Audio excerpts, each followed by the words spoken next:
নমস্কার বন্ধুরা, এই যে কাটোয়ার ডাঁটা রান্না হচ্ছে। এটা কাটোয়ার ডাঁটা, সাদা ডাঁটা, আলু, ঝিঙে, কুঁদরি ও বড়ি দিয়ে একটা পোস্ত।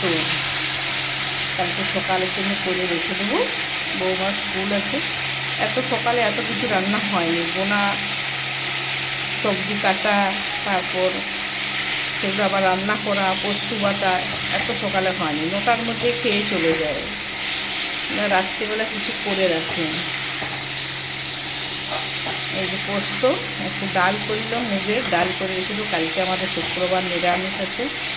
তাহলে ডাল আর পোস্তটা রেখে দিলে অন্যগুলো আবার একটু টুকটাক করে দিলে হয়ে যায়। শুধু ভাত আর একটু করে দেবে কিছু এমনি। এই ডাঁটাটা খেতে খুব মিষ্টি, এটা এত ভালো লাগে খেতে। আমরা দুদিন খেয়েছি এরকম, খুব ভালো লাগে খেতে। আমাদের ওই বাঁকুড়াতে লাল ডাঁটা পাওয়া যায়, এখানে আবার এই সাদা সাদা ডাঁটা।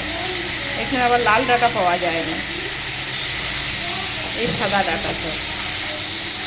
দিয়ে একজন বিক্রি করতে এসেছিলো, বাড়ির সামনেই নিলাম। বেশি দাম নয়, 20 টাকা কিলো। দিয়ে 1 কিলো নিলাম। এই যে একটা পোস্ত করে রেখে দেবো। তো ওরা কে কে খাবে চলে এসে আমাদের বাড়িতে পোস্ত করে।